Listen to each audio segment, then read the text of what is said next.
Maybe they're so in a drug haze or an alcohol haze, they may not even remember that they just killed you or your family member.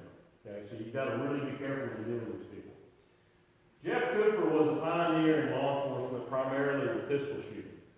And he came up with a color code of awareness, which we talk about in other personal protection little seminars and classes that we give, and when we talk about defending yourself.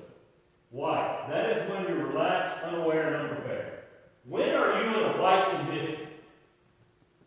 You have no idea what's going on around you.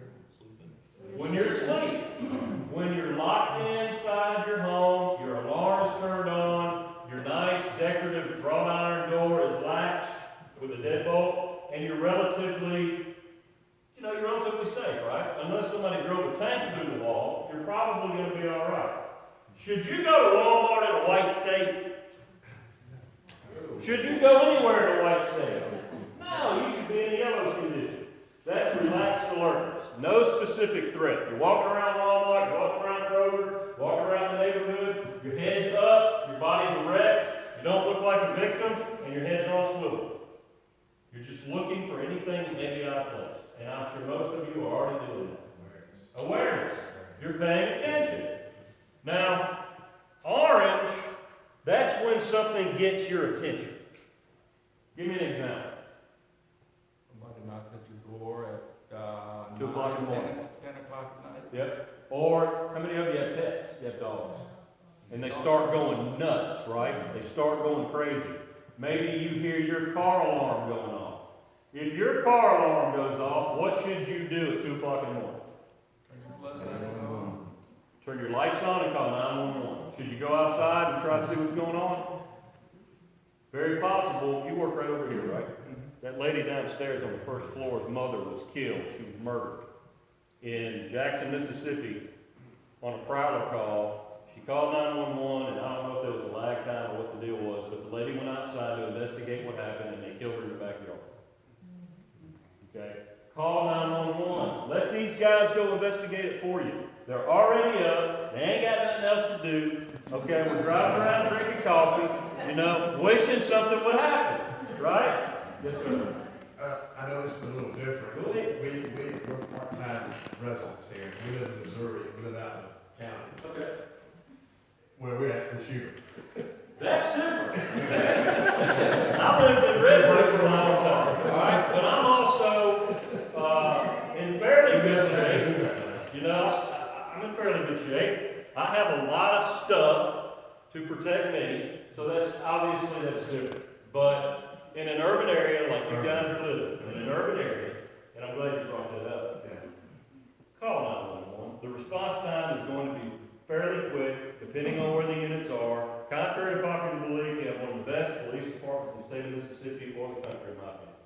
You got a lot of good folks. Okay? A lot of good people. You have a great police chief. His assistants are great. You have a lot of good leadership. You have a lot of experience. You got a lot of young folks, too. But they have a lot of good training. And you have a good sheriff's department. Let those guys and gals that are already out there that have the equipment go investigate it for you. All right? So, I have a question there, just on this later, just talking about. We're from Atlanta, and I have an inner city pit bull who's a great guard dog. He did a great job in the police on the stakes. But now we live here, and he has like a war against raccoons. At 2 in the morning, every morning he's waking up against the raccoons. It's not a threat. You don't know what to do. You don't know what to do. He goes crazy, and it's just like, but I think you kind of want it. I don't want to totally get him out of his old snakes, but I'm sick of getting. yeah, I'm sure. You do have a lot of raccoons in the city limits, for whatever reason. You got a lot of trash. Okay, so white, yellow, orange, red. Red is your fight trigger. This is your mental trigger that says, if this person does X, I'm going to need to do something. I'm going to have to defend myself. I'm going to have to run. I'm going to have to do whatever. Okay? If you stay in the yellow condition, most of the time, unless it's a spontaneous attack where somebody you have no idea where they come from, if you'll be in a yellow condition all the time until you go to sleep, generally speaking, you're going to see danger before it affects you or before it harms you. Okay? So that's the color. Mental conditioning, develop a survival mindset.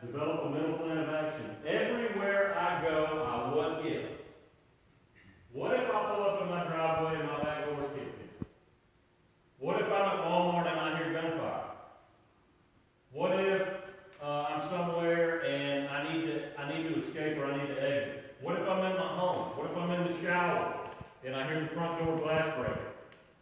Start having a little plan and coming up with some kind of what if. That way, if it happens, you kind of have an idea already about what you're going to do. We're going to talk about safe rooms in just a second, which is a place that you could barricade that's reinforced in your home, and you don't have to build a safe room out of concrete. Real simple ways that you can reinforce a bedroom door to make it where somebody couldn't easily get inside. Okay? So I like the what if things. You know, I'm not a prepper doomsday kind of guy, but I do want to be prepared. And you guys should be prepared. And that's one thing you can do is kind of what if stuff. You have to ask yourself, too, is your home a safe place? You know, my grandmother lived in the same house 83 years in Grantville, Georgia, little old sleepy southern town over by Newman.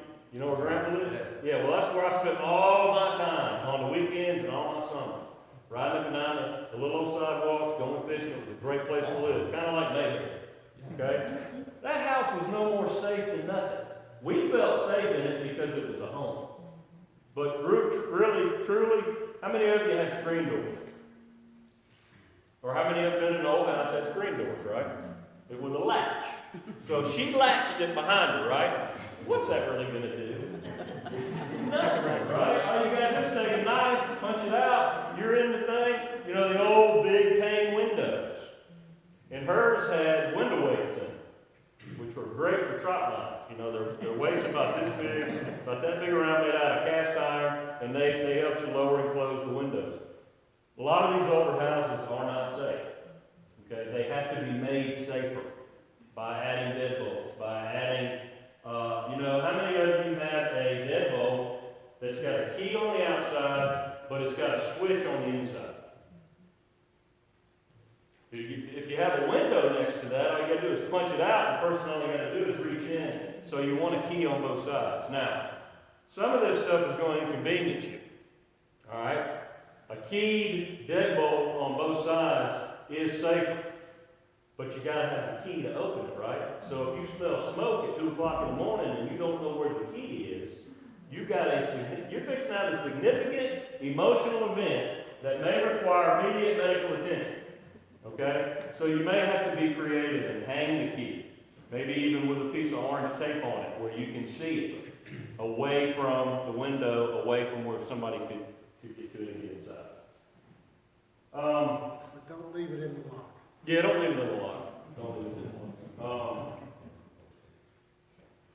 Talking about visitors, home security.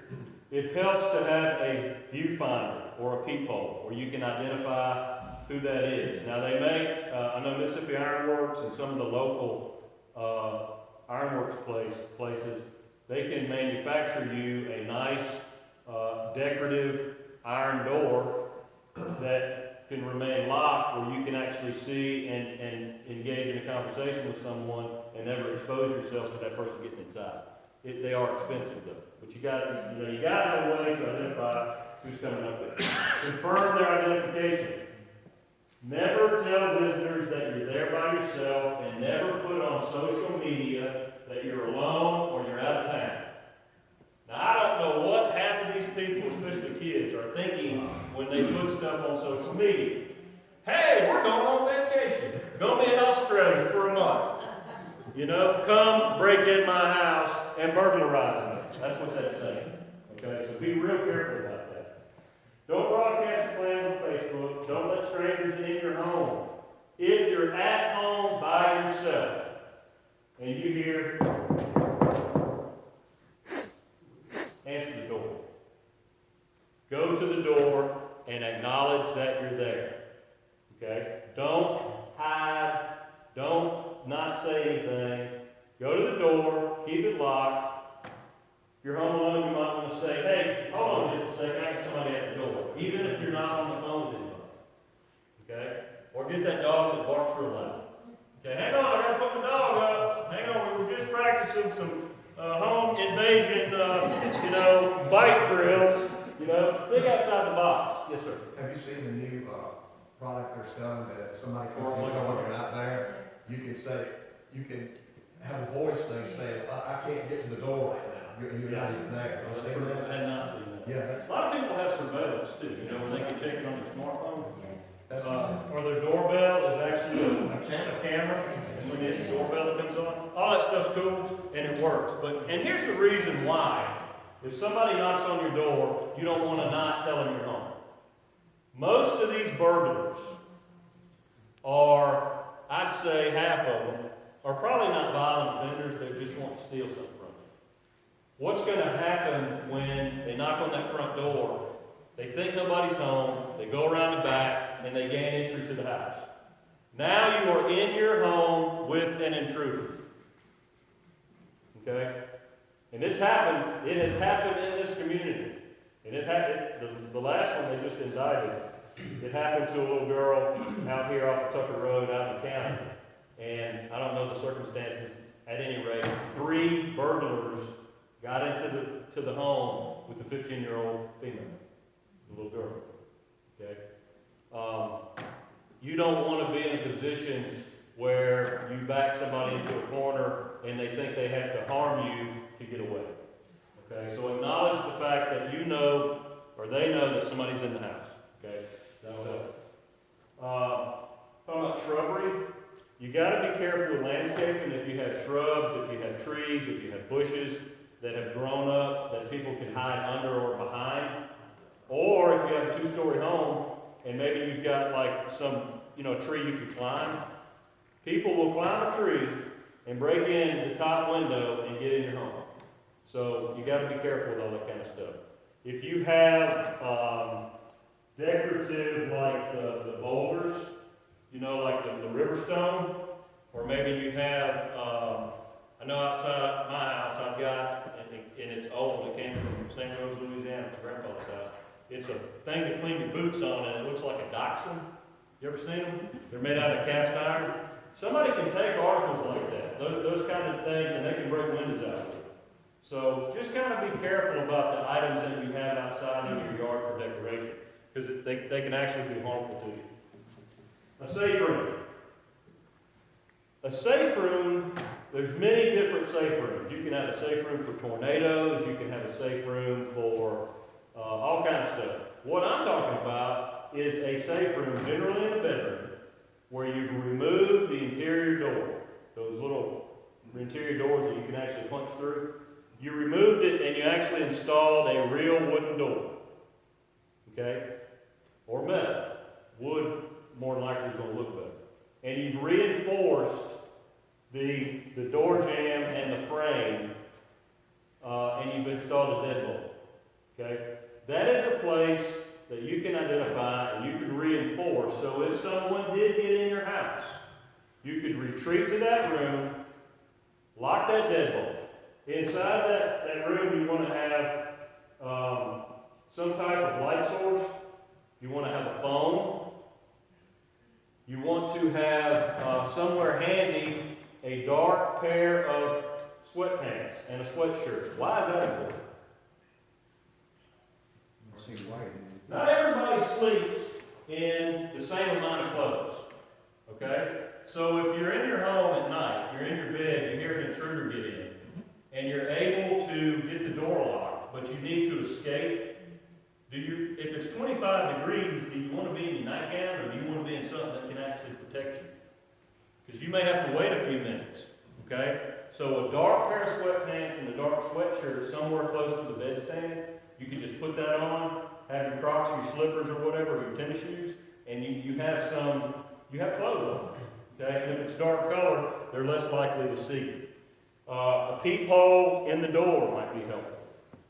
In this picture, and I got this out of a program that I teach called Personal Protection in the Home, the woman is on the phone calling 911. The husband has obtained a firearm. And I said this wasn't a firearms class, but we need to address these issues. If you obtain a firearm and you're in your safe room or in your house and you call 911, stay on the phone with 911. Once the officers get there, we're going to want you to put the gun away. Okay? Put the gun away. All right? Because we don't want the officers harmed, and we don't want you harmed. because the officers have no way of knowing who the threat is. Okay? Yes, sir. Identification, you're in your safe room, you've got your gun. Yep. Robert says, I'm the police. Stay in the safe room.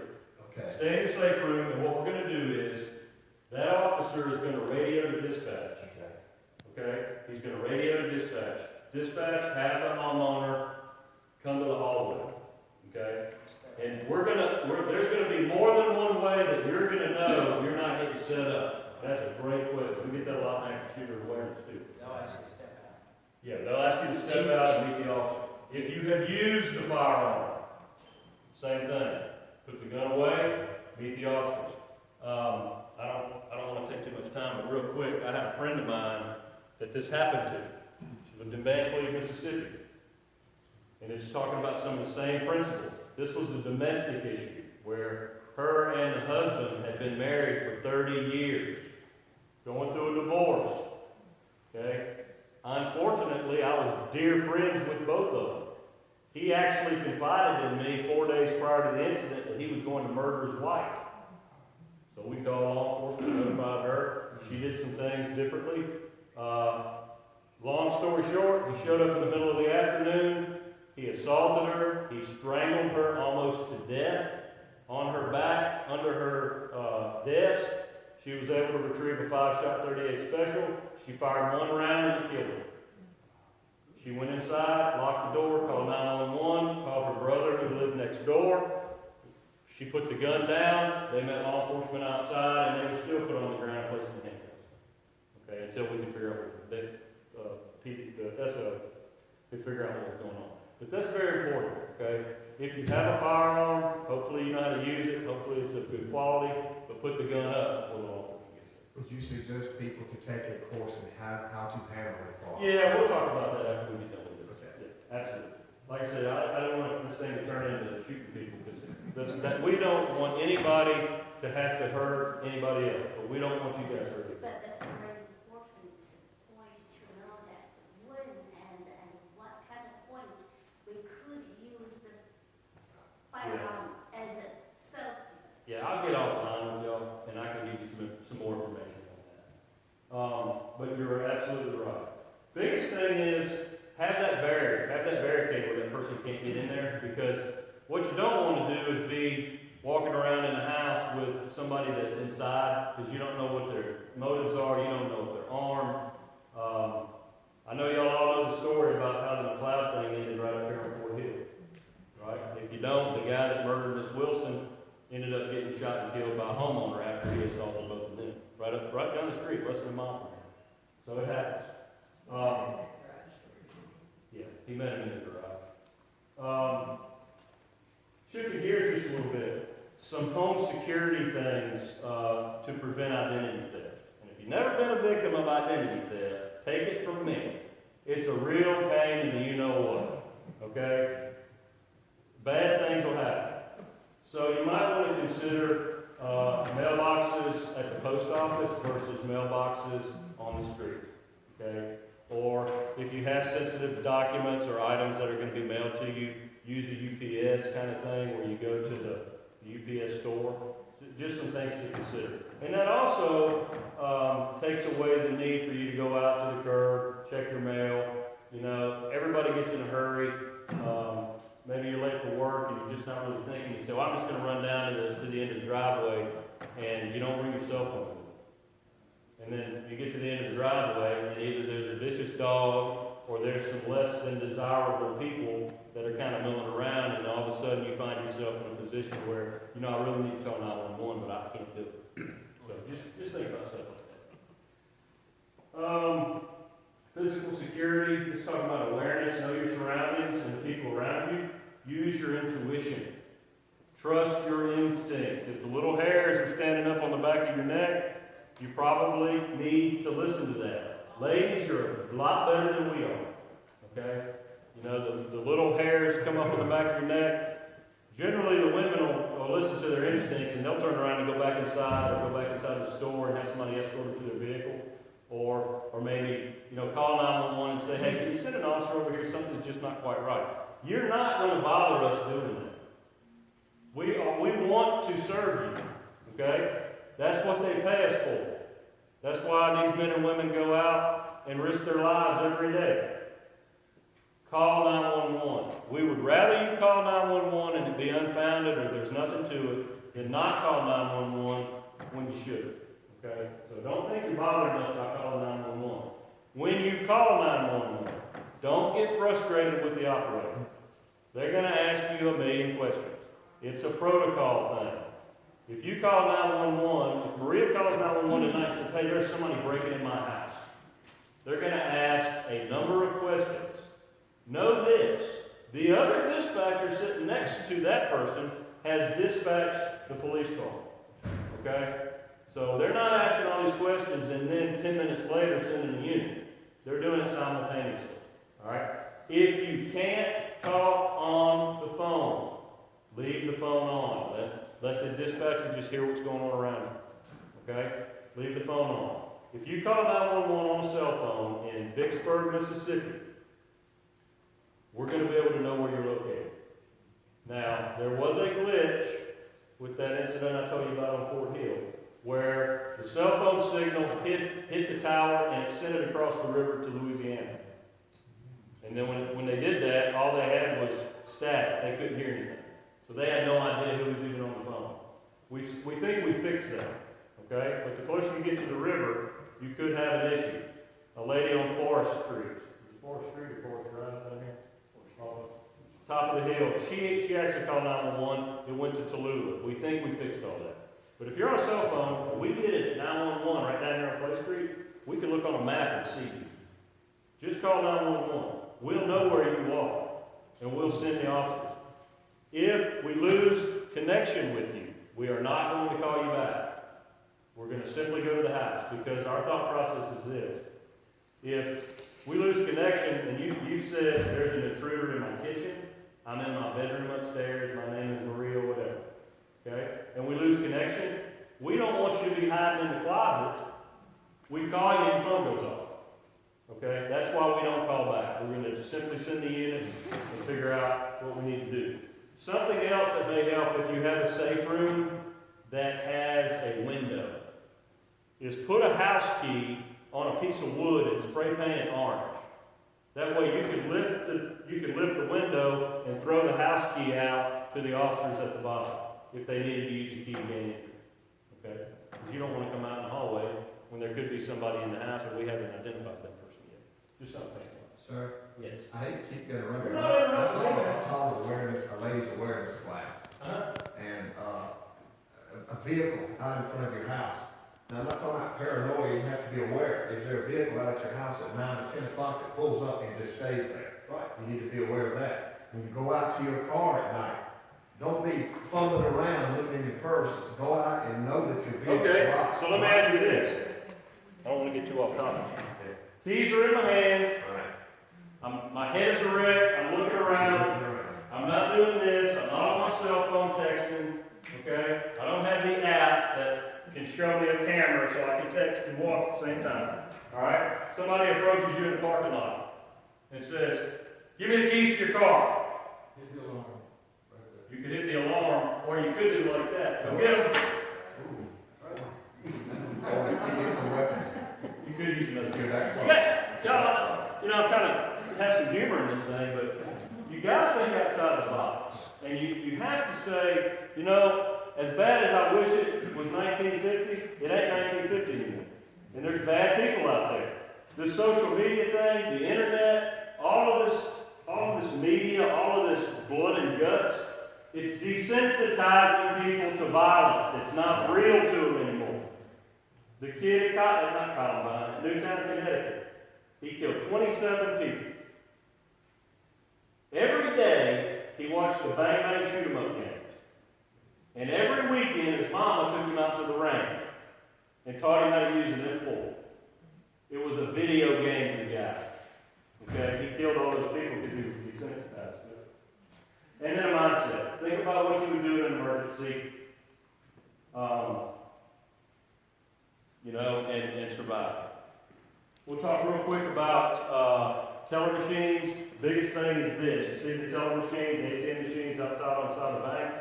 Don't use those at night unless you got somebody with you. and then it's still dangerous. If you have to, if somebody calls it's an absolute emergency, try to go to one that's inside a building. Try to go to one where you have a lot of people there. You know, if it's that big of an emergency, maybe there's been a death or a sickness, and you live right down here, and you need to go right over here to the ATM at Mutual Credit Union, call 911. Hey, I've got a unique thing going on here. You can call the non-emergency number, 631-8800. Do you mind sending an officer to stand by with me right here behind Credit Union? I don't think that would be an issue, would it? Usually we'd have an officer Yeah. come here at the meeting, he can just walk out and see you if that ever could. No. Anytime you feel like you've read, definitely call that. Yeah. When you walk, how many of you walk around the neighborhood?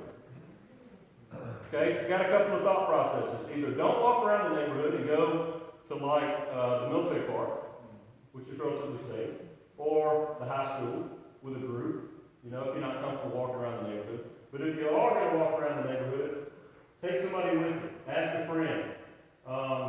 Avoid walking at night. Avoid walking in places that you know people hang out. Right? Use a little common sense with that. But I do encourage you to walk. It's good exercise. Buses and subways, that's not such a big deal around here. You may go to a big city. Talk about waiting in well-lit areas.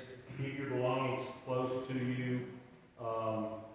You know, women with purses, better to have the strap that goes over you than the handbag. You know, you guys know most about that.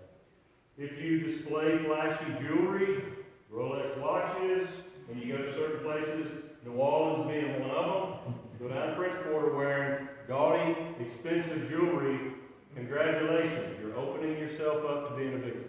Okay, there's a lot of pickpockets down there. There's a lot of people that do bad things down there. They actually had an active shooting event in the French Quarter. I talked to a guy that's involved in that, right in the middle of it. So, you gotta be careful. What I like to do is I don't even like to carry a wallet. I take my ID and money and put them in my pocket. Okay? You don't need a wallet. Okay? That's just all that's gonna do is they're looking at that, and a good pickpocket, they'll have that before you can get from here to the door. And then what you gonna do? Now your credit cards, all of that nonsense that goes with it, or your purse has been stolen, you got your checkbook in it. Probably not a good idea to keep your whole checkbook in your wallet. Keep the checkbook at home. You know, you're not gonna bounce a checkbook from driving anyway, right? You know, I keep mine locked up at the office. You know? And that's what we're talking about here. You know, carry only necessary items. They talk about motor money. Money is money that you have that you can hand somebody that's robbing you, and then your real money may be in your sock or maybe in another pocket. Here's the deal: if somebody's bound and determined to harm you or rob you, they're bound and determined to do that. Okay? We don't have any idea the motivation on a lot of these people. Okay, so you know, bad people do bad things.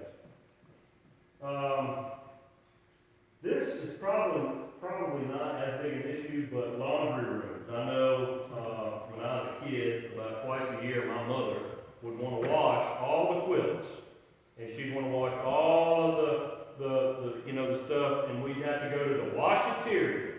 Woo! Man, that's a lot of fun going to the washateria, right? But there are some people out there that don't have a washing machine and dryer. Maybe their apartment doesn't accommodate that. So they have to go to a washateria and wash their clothes. Just be aware when you're in public and you've got people coming and going. I think we've got one or two down here on Clay Street. You know, maybe you want to wait until Saturday morning or Saturday in the middle of the day rather than going Friday night. Okay? So plan those activities where you're not at night and it's not late and it's well lit. How many of you, well, all y'all live at homes and you don't have trash dumpsters. Trash dumpsters can be an issue too. Apartments, not so much hotels, maybe apartments where you go out to the trash dumpster and throw your trash away. There are people that kind of work in the dark because most of those are not well lit, so you just got to be careful when you're doing that. We talked about automobile security, have your keys out, park in well lit areas. Look inside the vehicle before you get in. Not a bad idea to walk all the way around, okay? And I mean that habit from being in the Army all those years. check the services on vehicles where I wanna make sure everything's good to go. Okay, it's not a bad idea, just to glance, make sure that the door, hasn't been tampered with. Most auto burglaries occur when you leave the door unlocked. Very few occur as a smash and grab. Now, some do, I'm not saying they don't all. But most of the time, if you're gonna be burglarized in your automobile outside, you have left the door unlocked.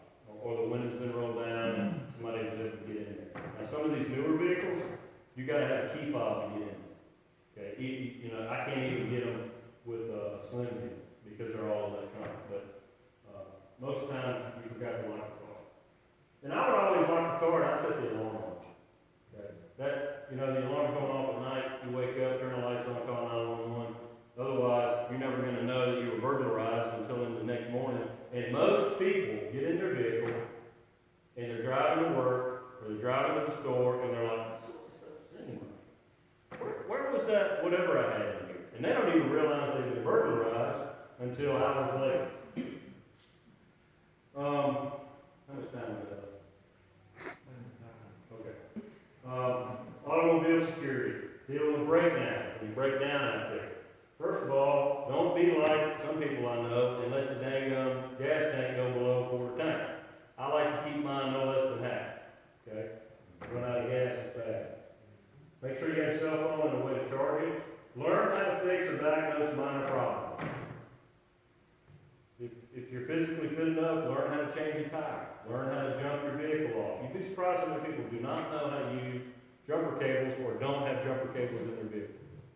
I got like 2 of everything in mine. It's ridiculous, you know? Do we do public service jumps anymore? Okay. Breakdown, car won't start at Kroger, call us, we'll come jump you off. You lock the keys in your car. I carry a set of unlocked tools, the SO carries a set of unlocked tools. Some departments have policies and procedures that do not allow them to unlock cars anymore. You have to call a locksmith. And that's a liability thing, not just for damage, but these side impact airbags, they have been known to kill first responders that were trying to open car doors because they go off and things bad things happen. So I don't know what the policy is about unlocks. We'll do. Okay. Especially. I bet you can call them. If they can't do it, I bet you we can find somebody that can. But don't worry about it. If you do break down, or you see somebody broke down, don't stop for them unless you absolutely know who they are. Okay, some people use that as a ruse to get you to pull over. Call 911. You see somebody broke down on I-20 between here and Blue Line. Hey, there's a green Buick eastbound I-20.